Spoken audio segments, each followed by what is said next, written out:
243 தொகுதிகளை உள்ளடக்கிய பீகார் மாநில சட்டமன்ற தேர்தலில் இதுவரை இல்லாத அளவிற்கு வரலாற்று சிறப்புமிக்க வெற்றியை தேசிய ஜனநாயக கூட்டணி பெற்றுள்ளது. இக்கூட்டணியில் இடம்பெற்றுள்ள பாஜக, ஜனதா தளம், லோக் ஜனசக்தி கட்சிகள் தாங்கள் போட்டியிட்ட தொகுதிகளில் கிட்டத்தட்ட 90% அதிகமான வெற்றிகளை பெற்றுள்ளன.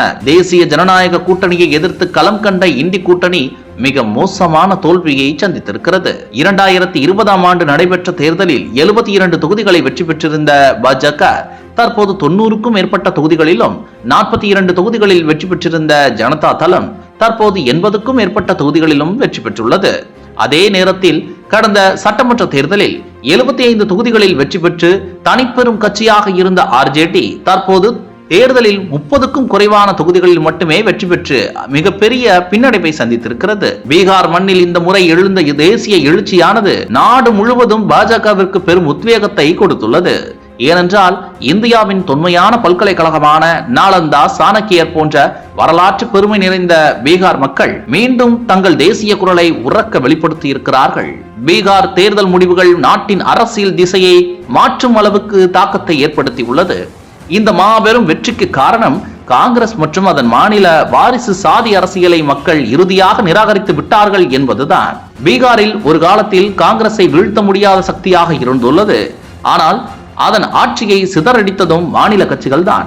காங்கிரசின் மேலோங்கி பேசும் அரசியல், மக்களிடமிருந்து விலகிய அணுகுமுறை, இவை அனைத்திற்கும் எதிரான கோபமே அங்கே புதிய மாநில அரசியலின் உதயமாக அமைந்தது. அந்த சூழ்நிலையில் தான் லால் பிரசாத் யாதவ் தலைமையிலான கூட்டணிகளும் உருவாகியது. லால் பிரசாத் சமத்துவமும் மதச்சார்பின்மையும் போன்ற புரட்சிகர வார்த்தைகளை முன்வைத்து வந்தாலும் அவரது ஆட்சியில் நிலவிய ஊழல், குடும்ப வாரிசு அரசியல் மற்றும் நாட்டின் முக்கிய பிரச்சனைகளில் எடுத்த நிலை, நடுநிலை இல்லாத அரசியல், இவை அனைத்தும் அவருக்கே எதிராக பெரும் பழுவாகவும் மாறின. சாதி அரசியலின் கணக்குகளை நம்பி அரசியலில் வாழ்ந்து வந்த அவருக்கு இந்த முறை பீகார் மக்கள் துல்லியமான தீர்ப்பை வழங்கிவிட்டனர்.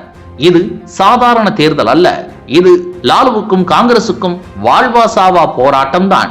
அது போன்ற ஒன்றுதான் என்று மக்கள் தெரிவிக்கின்றனர். அதிலும் பீகார் மக்கள் அவர்கள் இனி முன்னேறவே முடியாது என்பதே முடிவை தெளிவாக சொல்லி இருக்கிறார்கள்.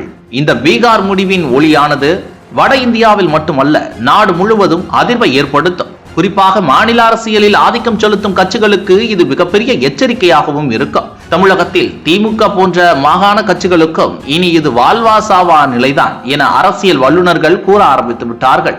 மேலும் திமுகவில் உள்ள பல அமைச்சர்கள் திகார் செல்ல நேரிடும் எனவும் உளவுத்துறை தற்போது எச்சரிக்கை மணியும் அடித்துள்ளது. மேலும் பீகார் மாநிலத்தில் இஸ்லாமியர்கள் மற்றும் பட்டியலின சமூகத்தினர் என அனைவரும் பாஜக பக்கம் திரும்பியுள்ளார்கள். வளர்ச்சியின் பக்கம் தங்களின் ஆதரவு குரலை கொடுக்க தொடங்கியுள்ளார்கள். இது திமுகவுக்கு பெரும் நெருக்கடியை ஏற்படுத்தும் எனவும், விஜய் திமுகவின் ஓட்டுகளை கண்டிப்பாக பிரிப்பார் எனவும் உளவுத்துறை ஸ்டாலினுக்கு ரிப்போர்ட் கொடுத்துள்ளது. பீகாரில் உருவான அரசியல் அலையை தொடர்ந்து பாஜக தமிழகத்திலும் புதிய துடிப்போடு வேலைகளை ஆரம்பிக்கும் எனவும், அமித்ஷா இனி அடிக்கடி தமிழகம் பக்கம் வருவார் எனவும் டெல்லி வட்டாரங்கள் கூறியுள்ளது.